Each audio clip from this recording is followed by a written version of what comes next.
Wednesday, probably a little bit. Yeah, I think it's Wednesday. I Are should. you connecting straight to Salt Lake?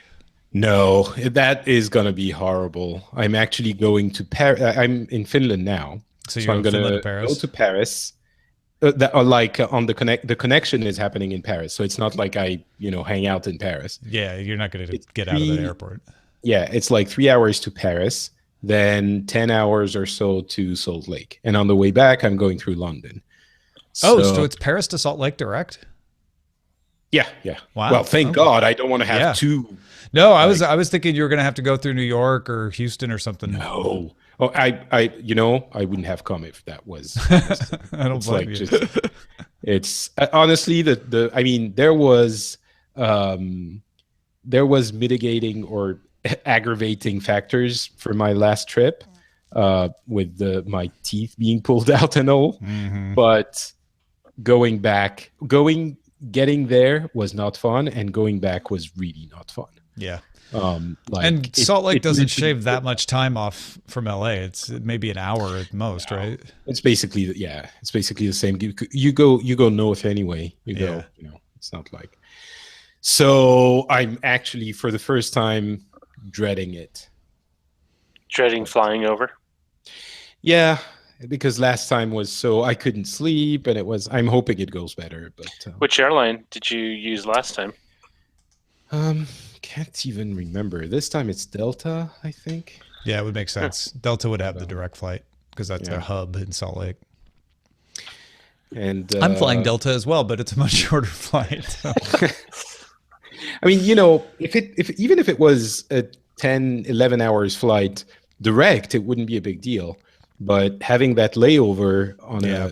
it makes the trip from a 10 hours or 12 hours thing into a 15, 16 hours. Yep. And if you can't sleep on the way, which I probably won't be able to because I leave very, very early, it's going to be harsh. But on the other hand, there's no way I'm going to lose. I'm not going to be at the last The Nerdtaculars. final countdown.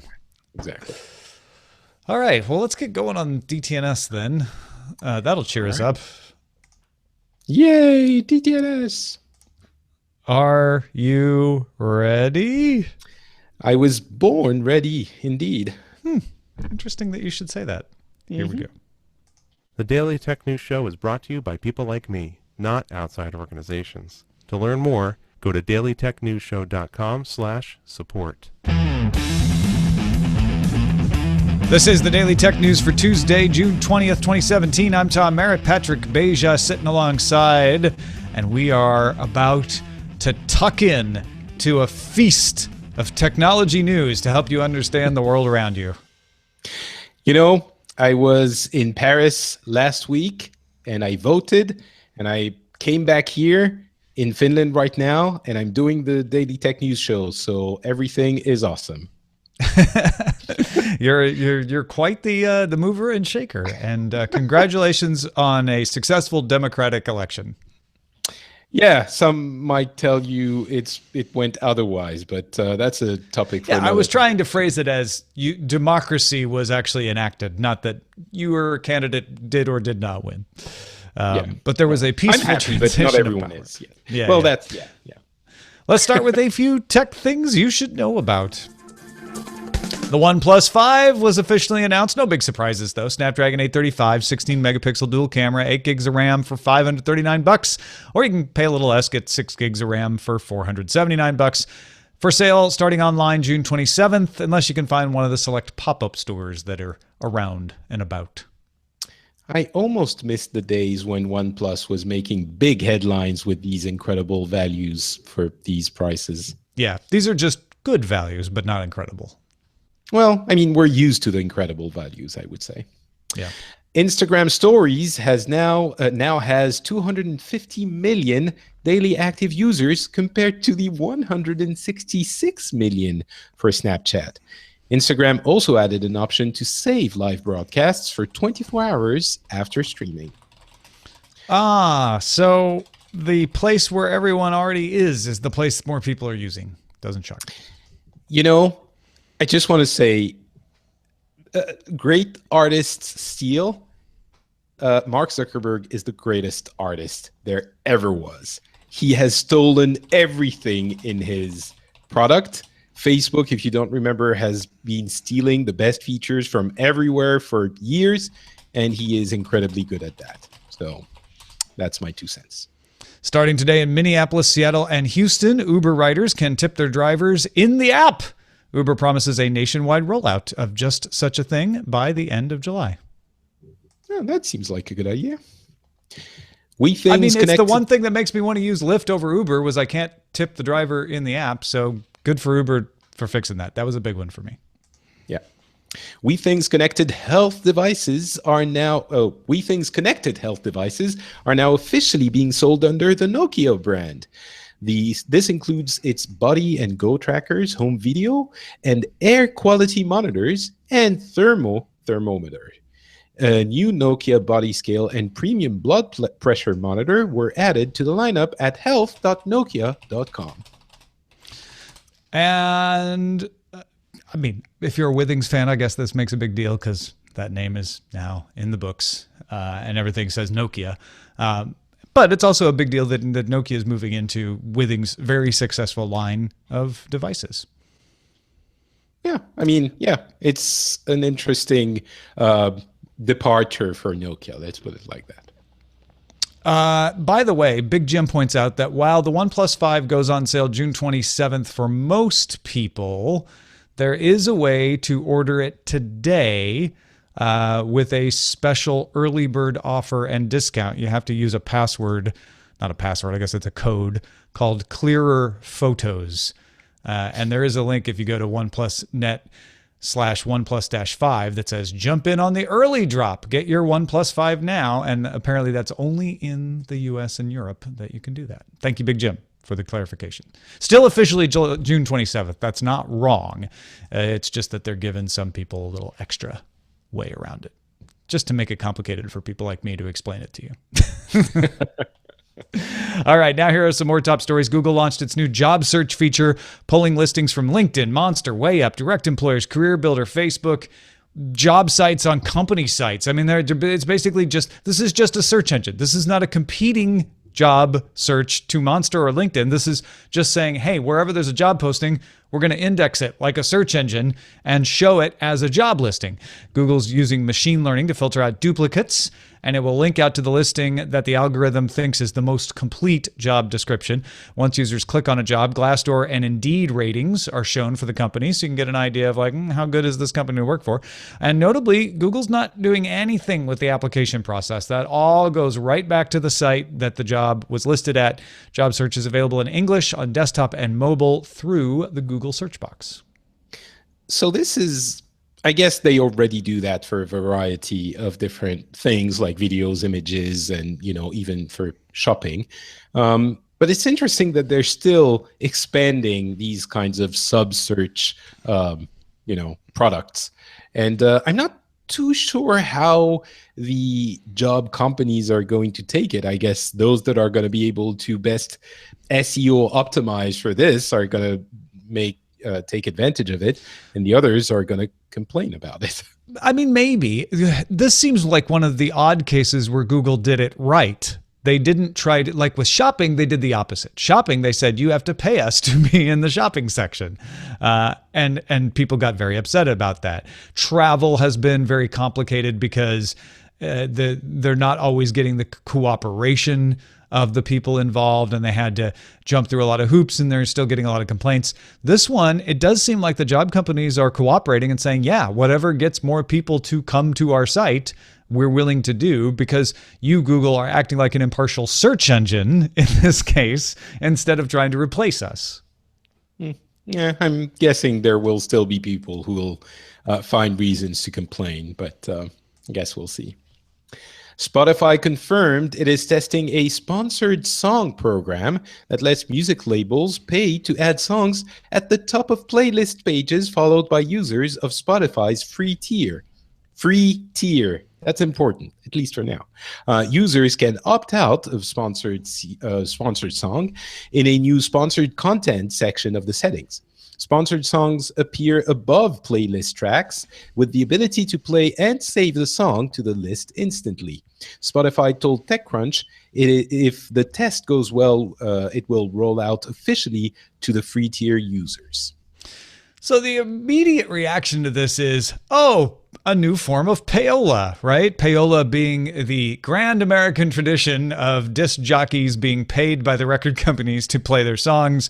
It was made illegal. There were scandals, and it's kind of a black mark on American radio history. The idea that those popular songs really weren't popular at all. They were just disc jockeys making money to hype certain songs. And of course, similar things have gone on since payola was made illegal. This is different though, because Spotify's not trying to pretend like this is a popular song being recommended by a DJ. Spotify is saying very clearly, like, hey, here's something that was paid for. If you like it, you can add it to your playlist or save the song to your library. If not, no big deal. And you can also turn it off. So while the payola comparisons are there, I don't think it's nearly as bad. No, and I think, it's a free tier. Yes, radio was free basically as well. But as long as it's labeled correctly, when you're using the free tier, then I don't think you really have a leg to stand on when you're complaining about it. You can always stop using the service that you're getting for free. The reason and they're even giving you an option to turn it off, right? Exactly. Yeah. So, I'm sure some people are going to complain, but I feel personally like those complaints are a little bit entitled, let's say, if these things are done correctly. The issue with payola isn't so much that record companies were paying DJs to play their songs. It was that they were pretending they were just playing the popular songs. So as long as everything is done above board, I think it's fine. Yeah, and the other thing is this is a test that isn't done yet. So, on the other side of the coin, I don't want to give Spotify a free card, because if they change this, which they could, where the songs just show up in your playlist and it's hard to tell that they're a sponsored song. And when I say your playlist, they're not going to put it in your actual constructed playlist. They're going to put it in the playlists that are put out, like here's like hot rock songs or pop hits. And if you don't know that a song is in there, then it starts to feel like payola. So I hope they don't do that. The one version of this that TechCrunch was able to capture in a screenshot showed the song at the top of the screen on your mobile device, separated from the playlist. So to me, that's very clearly an advertisement. It's in the advertisement slot. And like you say, you have control over it. You can go in and opt out. Again, if after the test is done, they took away the ability to opt out, then that would be bad too. The Outline published a report sharing highlights from Apple's internal presentation on product security, showing that their internal product security still needs work because the memo on not leaking leaked. Apple believes that more leaks come from its employees than from supply chain, which didn't used to be the case. That's a recent change. They've assigned investigators with backgrounds in the NSA, the FBI, and the Secret Service to counter these leaks. They've done a lot of work with vendors overseas, particularly in China, and that seems to be paying off, but they're now going to do these internal product demonstrations basically to try to get people internally at Apple, employees of Apple, to not leak. Director of Global Security David Rice described black market sellers posting signs at bus stops and factory dormitories offering to pay for unannounced Apple parts and components. Apple apparently has sometimes bought parts themselves to prevent leaks. They had to do that with the 5C. It was something like 19,000 5C cases got out, and they had to go buy them up before they leaked. As for on-campus, Apple says 2 major leakers were caught last year. And so they did a lot of things to sort of guilt their employees, like when you leak, it just breaks everybody's hearts and it undermines our efforts and it ruins keynotes and it takes away surprise. But they also said, look, if you've said something accidentally and you realize that it wasn't good and it was too much, come report it. Usually people get in trouble and get let go because they're trying to cover up the leaks. So there are 2 elements to this. First, I think this could be, I'm not saying it is, but it could be an intentional leak. Because when you read it, there is a chilling effect. If you're an Apple employee, I'm not talking about, maybe employees in China, who work for Foxconn or no, you're talking about campus manufacturing. I'm talking about campus, right? it is scary, all of the energy and efforts they're putting into this. And I think that Apple employees who might not be aware that there is this intensive of a search for leakers might think twice about leaking now that they know. And I'm sure this has been I don't think Apple goes and leaks this to get the message to its own employees. I think they have better ways of doing that. But I will go partway down this road. Something more controlled, sure. I think I'll go partway. They might have leaked it. As embarrassing as it is to have your memo on leaks leak, I suppose they could have done it to make journalists feel bad. In other words, when I was reading this, I was like, wow, if I was trying to get information out of someone and then suddenly I knew that if I succeeded, it would ruin their lives at work, I might think twice about trying to get that information. Now, I'm not saying that everyone would, yeah. But some people might go, you know what, that's not cool. That's fine. You don't have to tell me. Those people aren't the people like Mark Gurman, though. Sure. Yes. No, of course. But I'm wondering, if they did want to make a big PR hoopla about, look, how well, how much effort we put into preventing leaks. If they did it intentionally, then the next time a leak happens, which it would, they would look really dumb. If it leaks, then they look less dumb. So I think it might be. I still think there's a possibility that they leaked it to get the message out. But the other thing I did want to mention is that phrase they use, the surprise and delight. Surprising people with a new product announcement has a dollar value. It does make a bigger splash if people don't know that it's coming. It's not just for Apple, but every time we hear about a new product and we've had it leaked for 2 or 3 weeks before it's been presented, and when it shows up, it's just like, oh, okay, so it's what we already knew, then it doesn't have the same impact. So it is a huge marketing tool to have something kept secret. So I understand they put a lot of effort into it. Yeah, they go through those 3-hour WWDC presentations on because they want to make a big deal out of the surprise. Exactly. Yeah. I hesitated saying this, but when I was working at Blizzard, there is a big part of this. I did experience this as well. And as an employee, and I guess it does work for some of the Apple employees as well, if you manage to get to a presentation without having had that announcement leak, as an employee, you feel really good about it. Yeah. And like having the world discover the thing you've been working on for months or years, it feels a lot better when you manage to keep it a secret. So I think there is something to be done with the employees to get them to understand, it's so great when we manage to keep the thing secret, and have them shed their tear and think, yes, great Apple, we agree. It might be effective. Netflix announced the debut of interactive stories that let viewers decide what happens next.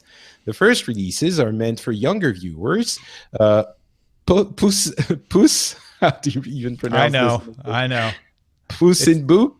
Puss in Book, trapped in an epic tale. It's the Puss in Boots character from Shrek. Right, exactly. So Puss in Book, Trapped in an Epic Tale launched globally Tuesday. It pauses 13 times, has 2 different endings, and lasts between 18 and 39 minutes. Buddy Thunderstruck, The Maybe Pile, arrives July 14th, and Stretch Armstrong, The Breakout, is set for sometime next year. Keep in mind, the Netflix website, Android devices, Chromecast, and Apple TV do not support interactive content at this time. Which gave me fits. I was going to try this out.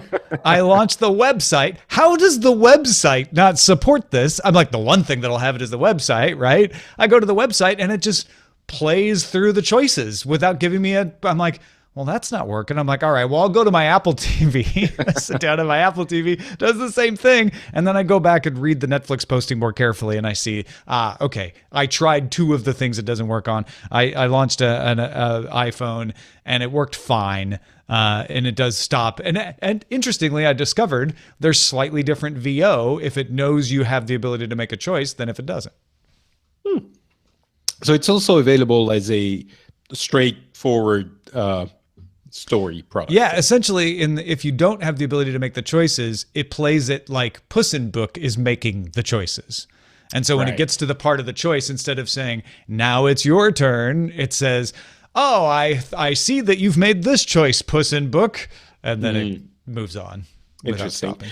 So I think it's working only on those devices because they're testing it initially. I'm sure it will come to the other devices quickly enough.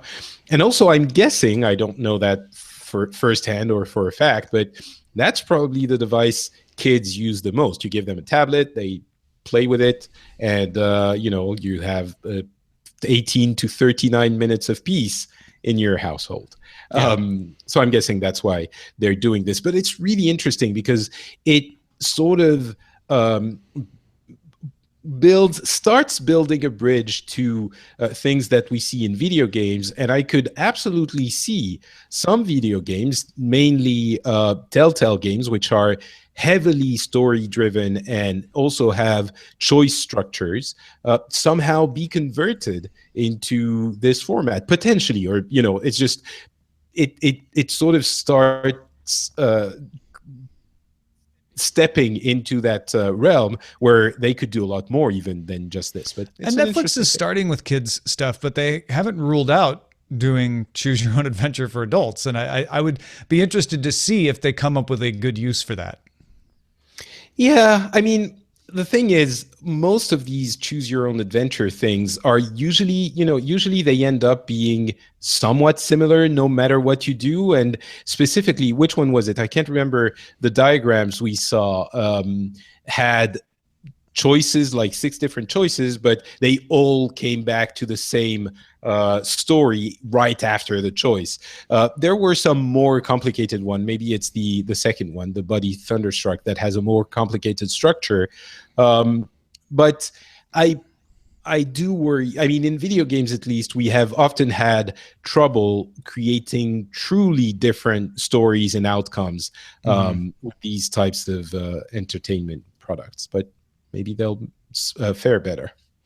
Amazon has launched Prime Wardrobe, a service for Amazon Prime subscribers that lets customers pick between 3 and 15 items of clothing that Amazon sells to try on before buying. Customers who keep 3 to 4 of those items save 10%, and 5 or more items saved saves you 20%. Amazon includes a return label, and customers have 7 days to decide what's getting sent back. So this is like Stitch Fix or Bombshell or Trunk Club, except you don't have to pay. With all of those, actually Bombshell may not, but with Stitch Fix, you have to pay a monthly fee to get the box, and then you can choose to buy the clothing or send it back to them for free. Amazon's like, you don't have to pay anything. Just find something you like on our site. And I don't know that every article of clothing is part of this, but find something that is. And they say they've got like millions and millions of items. You can just have it shipped to you in a box and try it on, see if you like it. If you don't, send it back. So clever. And the cleverest part is just keep it one more, you'll get a discount. All right, 2 more, you'll get an even bigger discount. I mean, at that point, you're basically getting it almost for free. Why wouldn't you? Come on. Well, Stitch Fix does the same thing, where if you keep the whole box that they sent you, now they have a stylist. Amazon doesn't have a stylist. You're picking all the stuff. Stitch Fix picks the stuff, and the idea is you'll like it all so much if you keep the whole box, you get a discount. So Amazon's just playing that game in a way that I think is really clever for them. I actually prefer the clothing rental services like La Tote or the Mister Collection, where the idea is not just try it on and if you like it, buy it. The idea is wear it. You can wear it around. You can even, to a certain extent, get it dirty and then send it back, and they'll take care of washing it. If you like it, you can still keep it and buy it. But the idea is it gives you a little more runway with it. You can actually wear it out in public. Well, we don't have these services in France, but they certainly look appealing. Yeah, because you don't need help looking good in France. Everybody just dresses perfectly. I wasn't going to go there, but really, yes. Folks, if you want to get all the tech headlines each day in about 5 minutes, subscribe to dailytechheadlines.com as a podcast. You can get it on the Amazon Echo as a flash briefing or in the brand new Anchor app as a channel on anchor.fm. And that's a look at our top stories. Now, Netflix and other streaming services could be forced to carry a certain quota of Australian content. as part of a comprehensive review of Australian and children's screen content on subscription video on demand services. The Department of Communications and the Arts, the Australian Communications and Media Authority, and Screen Australia are all considering a quota of Australian content for streaming services. Right now, over-the-air broadcasts already have a quota. This is common in a lot of countries. 55% of over-the-air broadcasts must offer local content between 6 a.m. and midnight. The Foxtel Now service already notes that 8 of its top 10 non-sports programs in the last 12 months were local productions. So they're trying to say, hey, we're already there. EU is in the middle of considering a proposal that used to be 20%, but a lot of countries were able to get it raised to a proposed 30% of local content. Apparently, France already requires both broadcasters and video on demand platforms to have at least 60% of the works in their catalogs be European in origin. Wow, Canada, I didn't even know it was 60%. yeah, European though, not just French. Right. Canada has its own laws, although they don't apply yet to streaming services, but I know there's been talk up there as well. So Patrick, explain to me, Netflix, I think, has, last estimate, 21% of its content in Europe is European in origin, but they just raised that to 30%, so they would have to up that. What's the idea behind these rules? So I think one piece of background, I would say, which is important to understand in order to understand these stories, is that without getting political, every country around the world, except the US, really has two cultures, I would say. We have our local culture and our American culture. I said American, our American culture, but really we have American culture.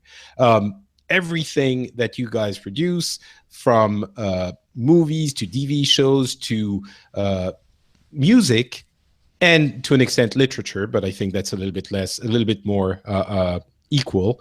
But all of these are very present. I almost said invasive, but very present. And it's really difficult or really concerning for those countries to realize that culture is,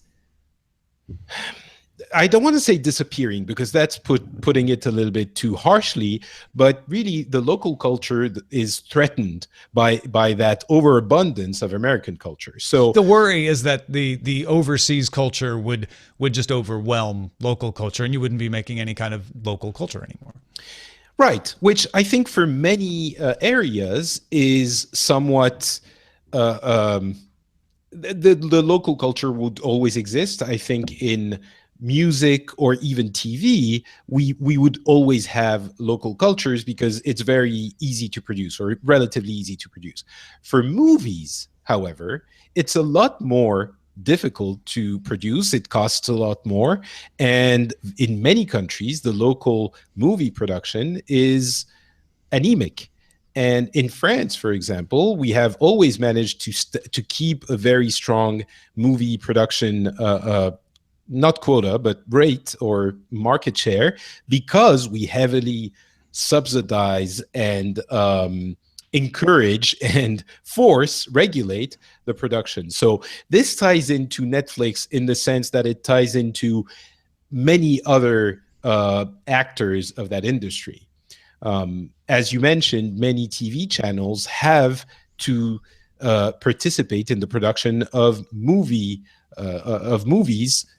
in the country.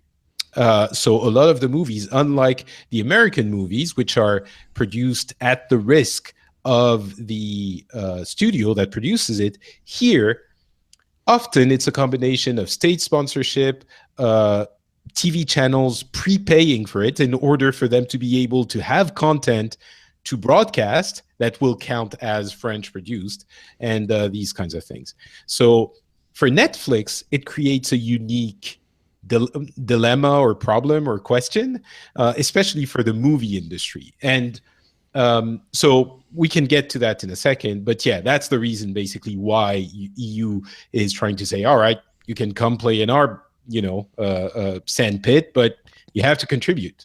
Yeah, and it's not just Netflix. Stan in Australia is also a service that would fall under this rule that Australia is proposing.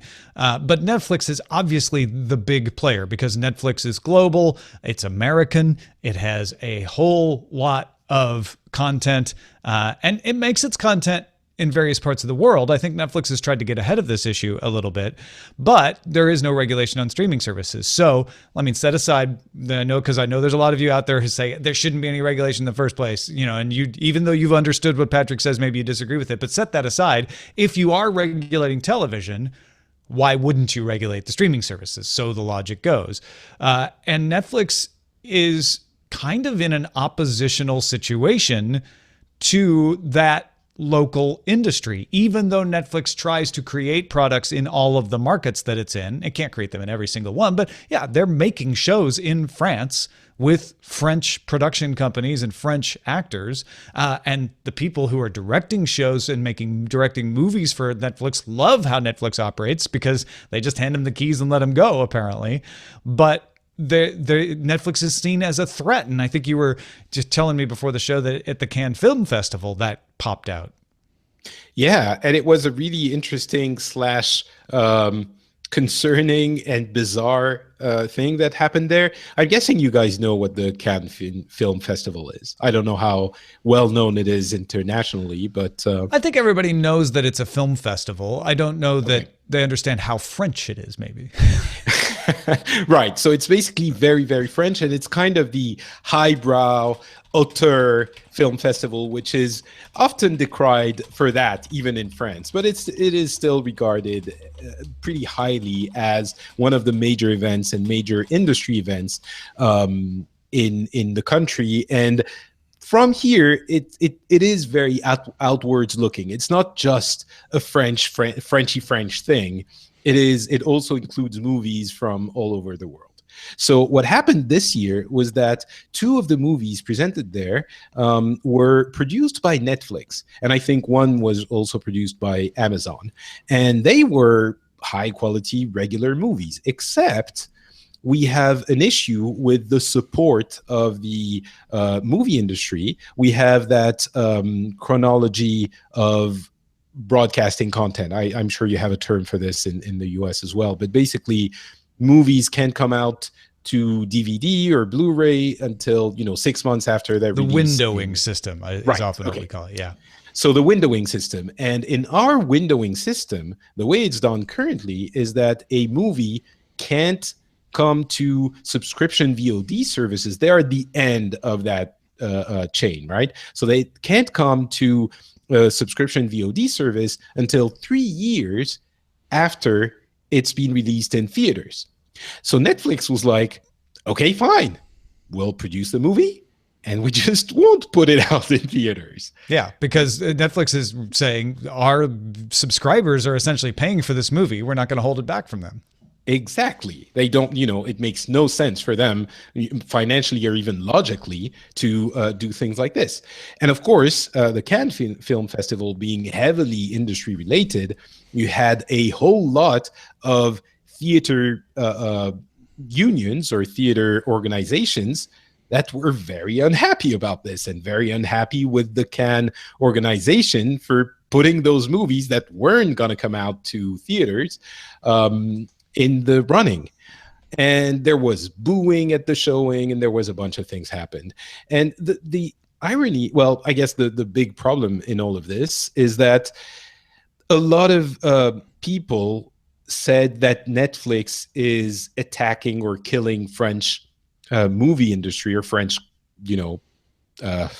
audiovisual industry with those practices, when, as you mentioned, and as is very clear, they buy a lot of French-produced content and a lot of European-produced content to put on their service because they have to, and maybe also because they want to, because that's what creates a good service for their customers. So we're in that, old world versus new world situation yet again, where I'm personally on this specific issue, I side on the side of Netflix, but I understand the problem. Yeah. Well, thanks to everybody who participates in our subreddit. You can submit stories and vote on them at dailytechnewsshow.reddit.com. A few things to get to before we're out of here. Our pick of the day comes from William, who says he wanted to tell us about a new podcast from LeVar Burton called LeVar Burton Reads. It's definitely a spiritual successor to Reading Rainbow, says William, and it's fantastic. Each week he reads a short story doing voices and has great professional sound design. He says it's going to be mostly sci-fi and fantasy, but not always. Thanks for a great show from very hot and muggy Atlanta. Pretty much love everything LeVar Burton's ever done, so I haven't checked this out yet, but I plan to. Thank you, William, for the pick. Send your picks to us, folks. Feedback at dailytechnewsshow.com. You can find more picks at dailytechnewsshow.com/picks. A Shank says, hey, Tom, Patrick, and Roger. He knew you were going to be on, Patrick. Amazing. Good planning. This is an interesting news story that came out recently. The United Nations is looking to use blockchain tech to provide a universal ID system in the near future. This would be especially useful to refugees, giving them access to basic services such as healthcare, etc., in whichever country they may end up. You can find more on the story at Reuters. I almost wish Scott was in for this piece. So sorry, Patrick. Cheers. A Shank. And Patrick, you brought up a good question when we were talking about this, which is... Well, I have another question. Why does he wish Scott was in for this piece? Because everyone loves to see Scott's head explode when we try to talk about Bitcoin or the blockchain. Oh, that's why. Okay, never mind. Yeah. But right, I did have another question. How do you actually, as a person, how do you identify? Do you have a piece of cryptography, like digital cryptography? Yeah, I want to see more. Or? Like, I understand how the blockchain can be used to make sure that ID is non-transferable. Right. I get that. That's really cool. What I don't see in this Reuters article, and maybe I'm just missing it, is how do you ensure that the digital ID is matched to the right human person? Is there a password login? Is it a two-factor authentication situation? It could be that, but it doesn't say. But if it is, whatever it is, it could be, that portion of the system could be transferred theoretically. It says biometric in this one sentence, and I don't know if that just means fingerprints. So or maybe there is some kind of biometric element that identifies you, which I'm sure you were saying. Maybe some of the listeners were thinking on the Netflix stories. Maybe it shouldn't be regulated. I'm sure that a lot of people will see biometric unique identifier. And that's going to raise a couple of red flags. Yeah, definitely. Yeah. Well, thank you, Patrick Beja, as always, for helping us understand a little more about how things are done in different parts of the world, which you did not only today, but also every time you do the Phileas Club, which I appreciate very much. Thank you. Yeah, the Phileas Club is a show you could listen to if you like understanding how stuff works in different parts of the world. We just did an episode on healthcare, actually, and we talked a lot about healthcare on the previous episode, and I felt it was a certain angle, and I wanted to have another angle. So you can go check that out at FrenchSpin.com. And while you're there, go check out Pixels as well. We summarized the entirety of E3 and had a lot to say in that one about that wonderful video game trade show where the biggest announcements of the year happened. So if you didn't follow all of this and you want to have a summary, you can go again at FrenchSpin.com and check it out. It's called Pixels. Yeah, I have to second your approach to healthcare on the Phileas Club, because you had a couple of conservative guests who talked about it from the U.S. perspective, and then your healthcare special was explaining this is how it works in Europe if you didn't understand. So I think that's important for people to hear, just so they understand, like, hey, you may have some misperceptions about what happens and what doesn't. You may still not like it, but at least you should understand how it really works. Yeah, that's the goal. FrenchSpin.com. Thanks to everybody who gives a little value back to this show for the value they get from the show. And we try to give you a little extra value if you support us on Patreon. We have a pre-show that is only available in audio, at least only accessible in audio, to the folks at patreon.com/DTNS. On today's show, Patrick and Roger and I were chatting about travel before the show. So if you'd like a little extra about the show, maybe some exclusive columns from me, a monthly roundtable show, go check out the different levels that you can support us at patreon.com/DTNS. Our email address is feedback@dailytechnewsshow.com. We're live Monday through Friday, 4:30 p.m. Eastern, 2030 UTC at alphageekradio.com and diamondclub.tv. We're at facebook.com/dailytechnewsshow, and our website is dailytechnewsshow.com. Back tomorrow with the aforementioned Scott Johnson. Talk to you then. Bye. This show is part of the Frog Pants Network. Get more at frogpants.com. Diamond Club hopes you have enjoyed this program. Bachoom. Good stuff. What should we call it? Perhaps George? Why not? Sounds like a strong British name. Listen, We could spell it with an S at the end, and then it could be French. yes. George. But if the way you pronounce it. I like how, what was it?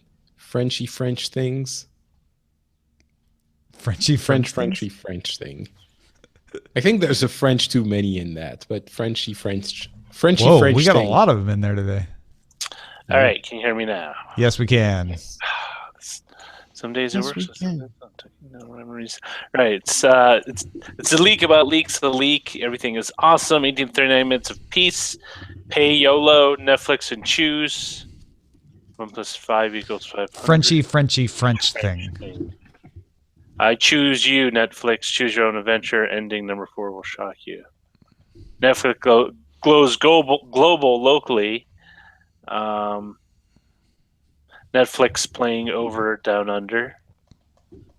Australia loves its own movies. The French conniption. But it wasn't only a French thing. You have to spell conniption, canniption, and then it works. Or doesn't. Does Amazon Prime make me look fat? OzCon. Oh, I see. I was trying to do CanCon, but not. Australia's always had content loss. Media on the ground. Locally grown Netflix. Netflix is not the Wizard of Oz. Netflix needs to do some more waltzing with Matilda. Play Yola. That's funny. 20,000 Leagues Under the Sea. Tom keeps saying Puss in Book. What do you think, Patrick? You got any catching your ear?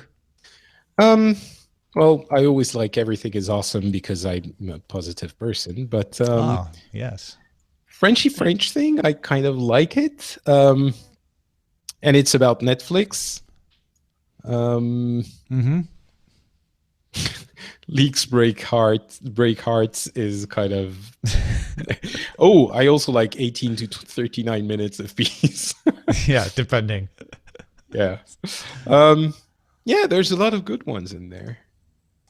How much leaking would a leaker leak if a leaker could leak leaks? That's a bit too long. But it's a good one. That's a good one, BioCow. It's a good one. YOLO is really good, but Yeah, I like that one it's too. not, yeah. French. I don't know. Different. Netflix. Roger, do you have a favorite? Netflix. I really liked the discussion. I thought it was great. Oh, thanks. Yeah. Trying to find it.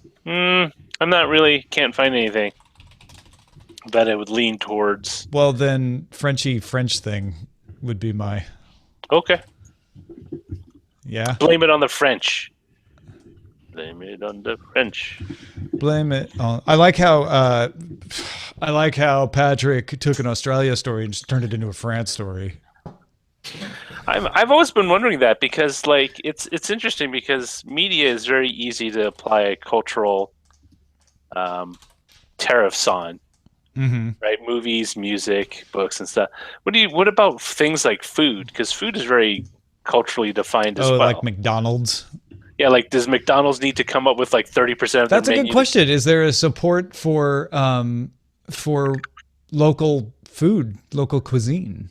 Beyond the existing taxes, I don't think so. But they also employ people anyway, right? They have to employ people. They have to Right. have Well, in that case, realistic. it's not just about culture, is it? It's also about jobs.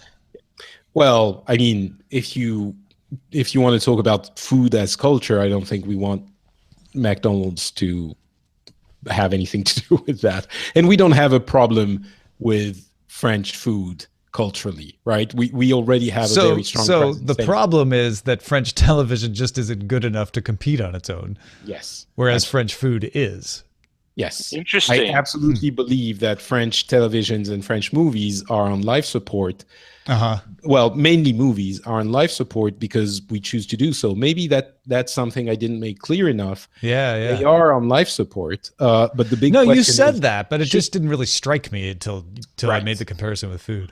Because but the big question is, and I think that I probably should have said, should it be on life support? And the answer isn't necessarily no, because out of all of the European countries, France is the only one or one of the only ones that has a strong cinema culture. And yes, it might not draw the crowds, but it does create an aura of cultural relevance for France in that industry and as a whole as a result. French cinema is very influential and is regarded as highly qualitative or critically qualitative in the world of movies, or well, it's funny in a way. What the French support of its movie industry does is the same thing Netflix is doing, which is say, we are giving you money to make a film that private enterprise might not normally give you the money for, right? Because it's not guaranteed to make its money back. Netflix is able to do that too, to say like, go make your movie. We're not going to worry about box office receipts because all we want is a certain percentage of our audience out there to want to stream it. So it's not exactly the same thing, but there's a certain similar freedom offered to the creators in both situations.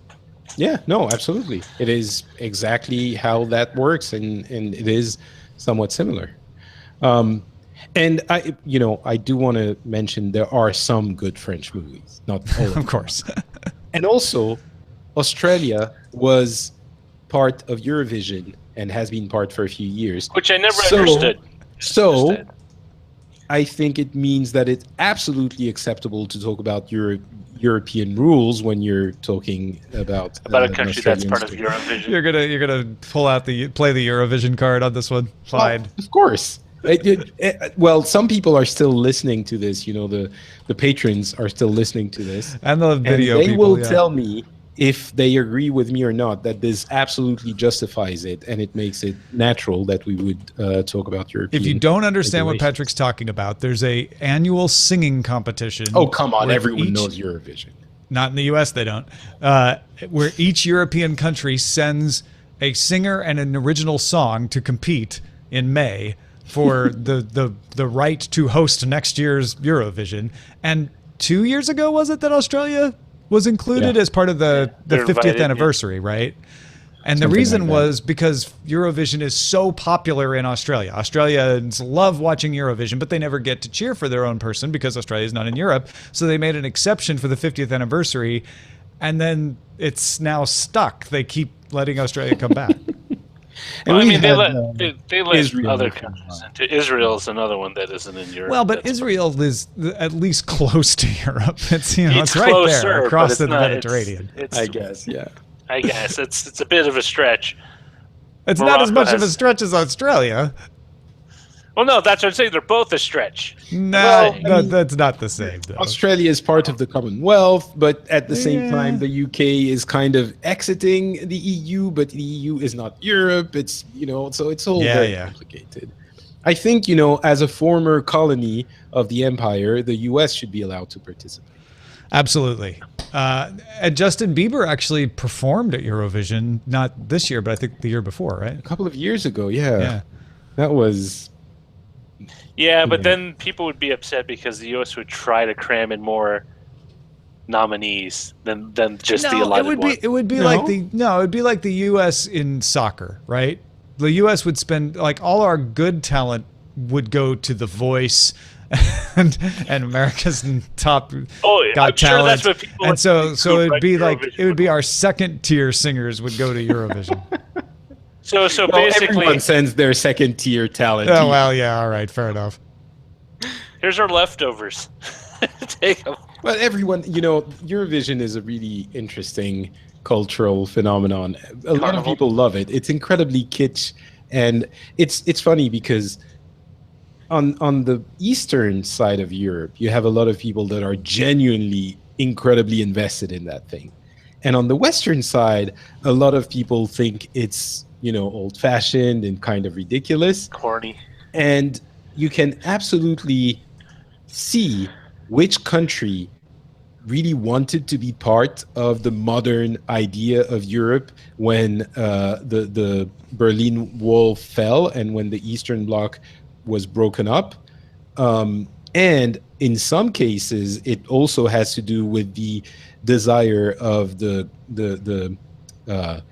leaders of those countries to align themselves with Western Europe rather than the Eastern Bloc / Russian bloc. And so you have a lot of countries that are genuinely very invested in this. And us, old Europe on the West think it's kind of ridiculous and don't, really pay attention to it. Everyone thinks it's ridiculous, but some people are invested. Tom is totally invested in it. Oh yeah, I'm very much invested. I watch it every year now. I kind of discovered it about 10, 11 years ago. And I think it was kitschy to begin with, but then when I discovered the BBC feed for it that includes Graham Norton providing the commentary, right? I was like, okay, he's hilarious. Like you're not really watching Eurovision, in my opinion, unless you're hearing Graham Norton's commentary on it. It's basically we have fun with it and make fun of it. Yeah. But when I met my wife, Finnish, so not so long, very much Western Europe now, but still not so long ago, kind of Eastern Europe. She could not miss a Eurovision Song Contest, and of course, you make fun of it, and it's super entertaining, and you have a good laugh. But still, I thought it was like no one watched it, but it's like, what is it? The second most watched event in the world, like after the soccer World Cup. Yeah, I think so. It's the second or third. It's incredibly popular. No kidding. Yeah. That's crazy. I mean, I was promised hip hop yodel, and there wasn't as much hip hop as I wanted, but it was still pretty good. Pretty good. I would call it urban yodel in this year's Eurovision. Yeah, I wasn't. I would have loved I think the idea of hip hop yodel was great, but they didn't deliver. I agree with you. Yeah, I still liked the song though because it had yodeling in it. Oh, there's a lot of songs. The yodeling was interesting. Do you like yodeling? There's lots of songs just yodel. Well, but okay, fine. That's not you're intentionally misunderstanding what I'm saying. Am I? Here. Yes, I think you are. My thing crapped out, so all I heard was I like the urban yodeling. So go ahead, right? Exactly, urban yodeling.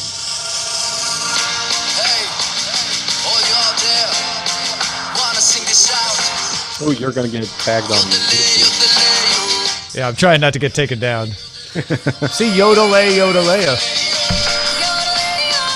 It's good stuff. They're yodeling, but they're not rap yodeling. There was the rap and I guess it's not even really hip hop either.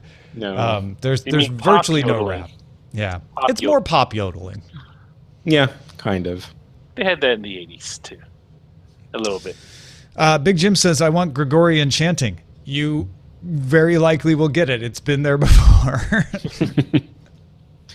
There are some really interesting choices. I mean, there are codes for the Eurovision, like wind machines are very much a staple of the Eurovision. Tacky outfits, eccentric hairdos, tacky outfits, absolutely. It's an interesting cultural experience. Yeah, and quite a lot of milkmaids, odd costumes. There were a couple of times where, even for Horse me, masks. it was kind of that Yes. was Thank you, T2 and ICU. yeah.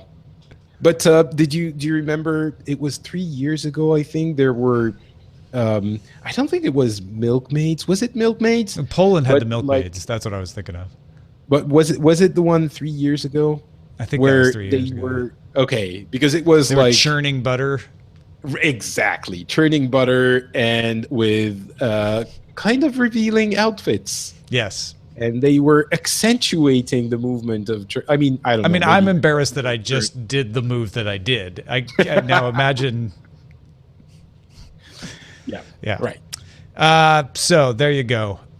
More to come on Eurovision in future episodes. Listen, this was a very culturally European, Europe-centric episode. I'm very. We're proud trying of to the solve the underlying problem that causes countries to feel they need to mandate percentages of local content. We're trying to share across borders here. Right. Right. All right. Thanks, YouTube people. Have a great time. Enjoy your day. We'll see you tomorrow with Scott John.